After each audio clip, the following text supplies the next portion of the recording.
Neste mundo, existe realmente um Deus todo-poderoso, uma mão sobrenatural que orienta o destino dos seres humanos. Uma coisa é certa: as pessoas não têm controle nem mesmo sobre sua própria vontade. Estas são as palavras que nos apresentam a cruel realidade de Berserk. Já no primeiro capítulo, assim como na adaptação para anime em 1997, nos é apresentado algo que rege Berserk: a causalidade. O dicionário define causalidade como o princípio de causa e efeito, a ideia de que toda a vida pode ser contextualizada no quadro de causa e efeito. Os desenvolvimentos da raça humana no passado são a causa da nossa evolução para uma sociedade moderna, que em si é o efeito desses desenvolvimentos. Por sua vez, a sociedade moderna não teria emergido com um espaço maioritariamente pacifista, desprovido de guerras constantes, se não tivéssemos aprendido com a nossa história de derramamento de sangue. Basicamente, tudo o que você faz tem uma causa e um efeito no mundo, e a relação entre essas coisas não é individualista, é simbiótico. Mas Berserk leva essa ideia para outro nível, vinculando-a a outro conceito com o qual a humanidade está sempre preocupada, o que é o destino.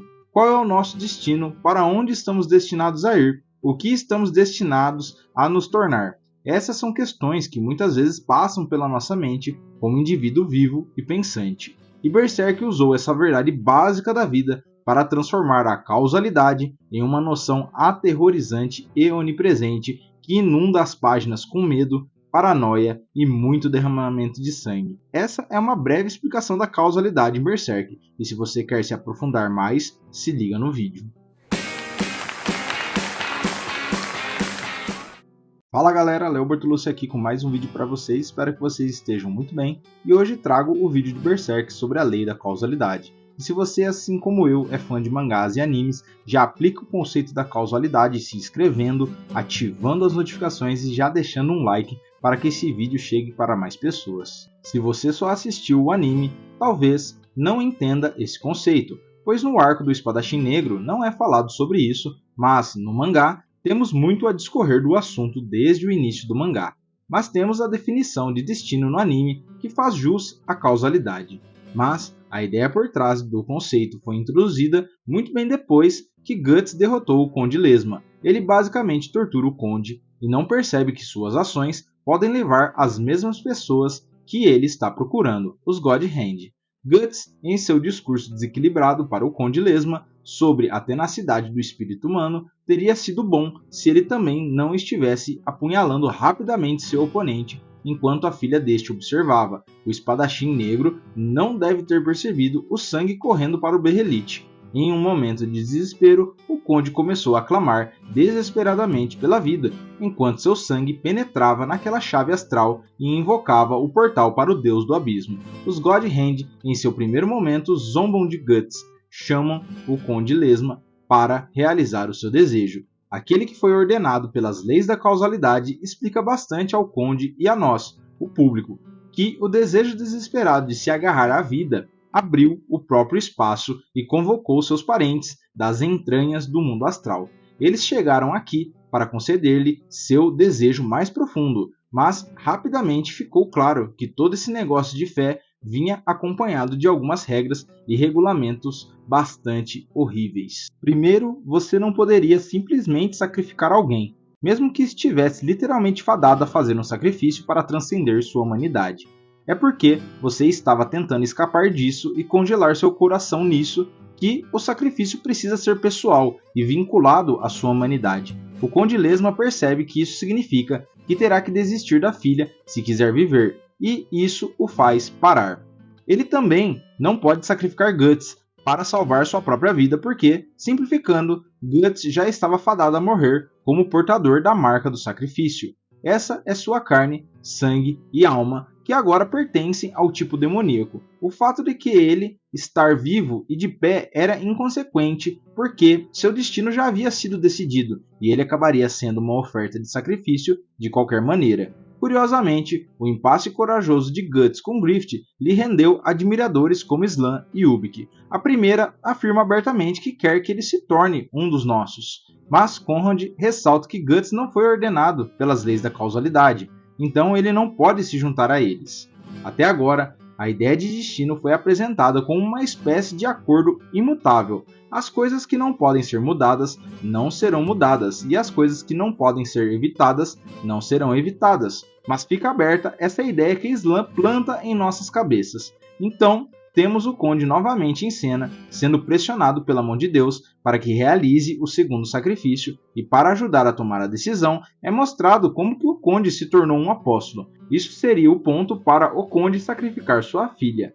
E então, Void conjura a marca do sacrifício e pressiona novamente o Conde para que sacrifique sua filha e renasça novamente como um apóstolo, e mostrando a ele o destino final de todos aqueles que se envolvem com demônios. Ele está prestes a ceder à pressão quando percebe que sua alma ficará presa nos redemoinhos internos do abismo sem fim, mas ele não chegou a pronunciar a frase de sacrifício quando viu sua filha. Isso faz com que a marca do fogo do símbolo do sacrifício flutue na frente de seu rosto e desapareça com um estalo repentino. Então Void proclama que a linha do destino foi cortada. É claro que ele quis dizer que o Conde optou por não sacrificar Teresia para ascender 2 vezes. Mas essa proclamação não é exatamente precisa porque o Conde acaba sucumbindo a um momento de pouca lucidez, vendo sua família completa. Imediatamente após rejeitar a proposta da mão de Deus, o Conde é arrastado para o abismo pelo seu número infinito de residentes, o que cumpre seu destino final como alguém que se entregou ao tipo demoníaco. A mão de Deus nos explicou anteriormente que todos aqueles que estão emaranhados com sua espécie acabarão eventualmente no abismo, pois esse era seu destino como entidades a serviço do mal. Esse destino finalmente se tornou a realidade para o Conde. No final, tudo que restou dele foi seu corpo desmembrado e seu castelo destruído, sua alma, junto com todas as suas coisas que o fizeram dele uma pessoa, foram arrastados para o abismo. E os mortos começaram a arrastar Guts também, pois ele também estava fadado a se juntar a eles. Guts sobrevive graças ao seu confiável canhão, mas ele não se liberta exatamente das garras do destino. Ele apenas se dá um alívio temporário. Entenda o quão intrinsecamente ligada a ideia de destino e as ações de uma pessoa estão quando chegamos ao eclipse, onde o termo destino é finalmente trocado por causalidade, como evidenciado por Void ao longo do monólogo a ocorrência de Grift, tão forte que varre tudo e todos junto com ele. Mas a causalidade não está imune a peixes saltadores. Em Berserk, o termo causalidade torna-se parte do vocabulário durante o eclipse, onde foi usado pela primeira vez no sentido que é entendido hoje. Quando Grift acionou o interstício e convocou a mão de Deus, a primeira coisa que aquela voz faz é dar as boas-vindas aos cordeiros do Deus ímpio nascido do homem, também conhecido como apóstolos. Ele diz a eles para aproveitarem a festa. No entanto, é preciso ficar satisfeito antes de apontar para Grift e chamá-lo de criança consagrada pelas leis da causalidade. Isso é praticamente a mesma coisa que ele disse para o Conde, sem a saudação elaborada, que é como sabemos que o destino e causalidade são praticamente a mesma coisa em Berserk. Void também proclama Grift como o convidado de honra dessa festa, porque seu bando traria vida para seu eclipse. Afinal, Void chama de parente Grift, o que faz Guts perder a calma porque não consegue imaginar seu amado líder se tornando uma dessas coisas. Ele começa a protestar e negar abertamente a ideia de que Grift possa se transformar em um monstro como os apóstolos, ou o que ele se torne um deus. Mas Void o acalma e informa isso a todos os reunidos. Tudo está dentro da corrente da causalidade. Por exemplo, o que explica a Grift que desde que se tornou posse de sua batalha, ele tinha qualidades para se tornar um demônio. Ou melhor, porque ele tinha essas qualidades, o Behelit encontrou seu caminho até ele pouco antes de ele ativá-lo no meio de um colapso mental. Zod havia dito a Grift que o Behelit retornaria para ele no seu estado de maior desespero. E é exatamente isso que acontece logo antes do eclipse, quando o Behelit Carmesim emerge das profundezas do lago no momento em que ele começa a perder a cabeça para poder salvá-lo. Seu sonho estava desaparecendo porque, segundo Void, tudo já estava determinado pelo conceito da causalidade. As vidas de todo o bando do Falcão foram interligadas para alcançar este ponto de massa crítica conhecido como eclipse. e agora era a hora de desafiar o próprio destino e ver se Griffith iria manter seu destino ou se acovardar.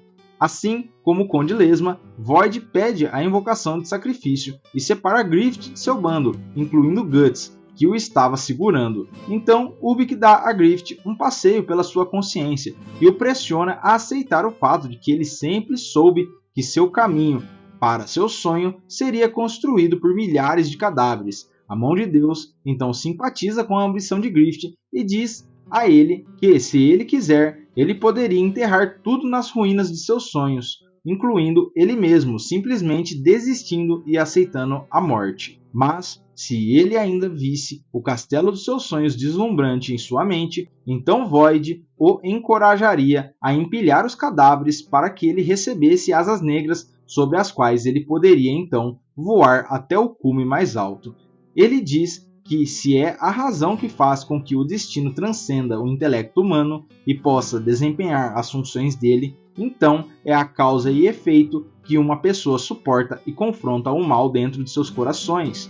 Esta é a afirmação-chave que explica causalidade, aplicação e pesquisa. Se você desconsiderar o capítulo 83, como faz a continuidade oficial, Griffith entrou em ação por meio de um monólogo de voz sobre o destino, e sonha e decide que sacrificará seus homens por sua vontade própria. Mas então ele desce ao abismo e descobre que sua vontade nada mais é do que uma extensão da ideia do mal, que é a personificação definitiva de todas as coisas más no mundo de Berserk. Quando Griffith é confrontado com a ideia, ele fica chocado ao ver Deus com uma forma tão horrível.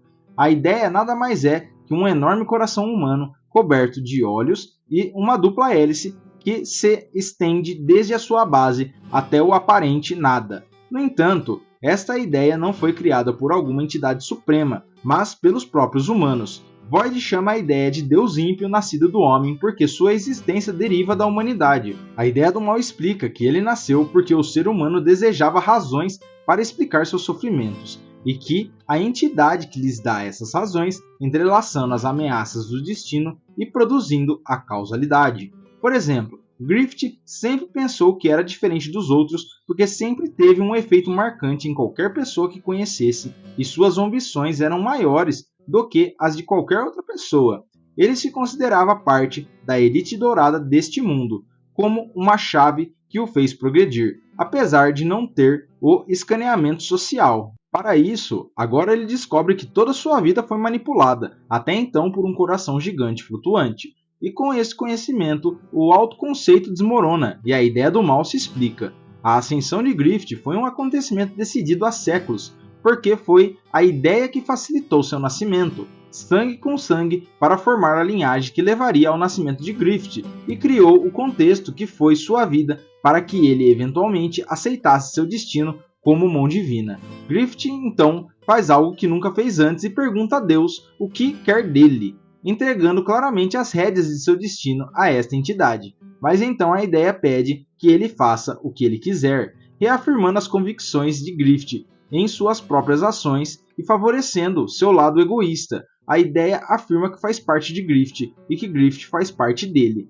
Portanto, as ações de Griffith serão motivadas por sua vontade individual e acabarão tendo um impacto enorme nos acontecimentos do mundo.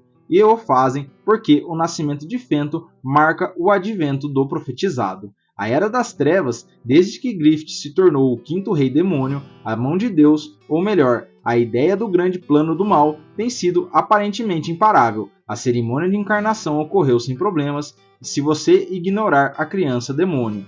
O advento de fantasia ocorreu exatamente como a mão de Deus havia planejado, com Fento evitando o ataque especial de Skunk Knight e usando-o para desencadear o rugido do mundo astral, a criação de Falconia e Griffith, subsequente ascensão como o único líder da humanidade. Todas essas coisas foram aparentemente pré-determinadas pela causalidade, mas, apesar de ser uma corrente tão forte que pode envolver gerações inteiras, a causalidade não é totalmente inevitável.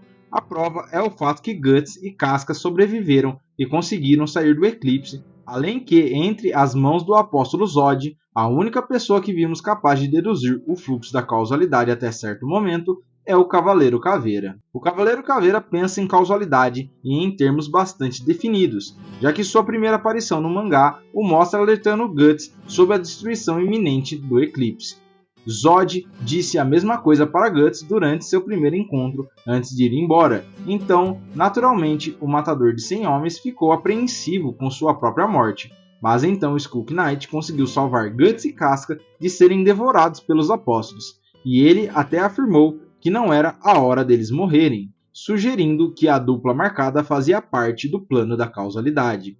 No entanto, quando Guts consegue frustrar continuamente a mão de Deus a cada capítulo que passamos, permanecendo vivo, até mesmo esse Deus errante tem que admitir esse instinto. A agência para resolver seus próprios problemas antes da cerimônia de encarnação acontecer, Skunk Knight apareceu na frente de Guts para avisá-lo da encarnação iminente de Griffith.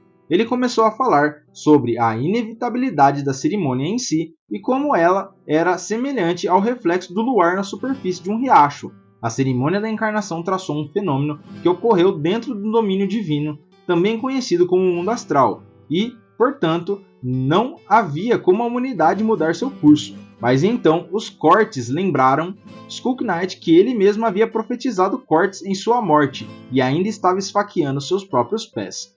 Isso faz com que o Cavaleiro Caveira repense sua opinião sobre causalidade e a altere ligeiramente para se adequar às experiências de vidas únicas de Guts. Ele pensa que, em vez de ser uma sombra no fluxo poderoso que é a causalidade, talvez Guts fosse um peixe saltitante que poderia ocasionalmente romper a superfície e perturbar todo o seu fluxo. Ele admitiu para Guts e depois para si mesmo que Deus não era onisciente, embora isso seja algo que eles também confessarão rapidamente.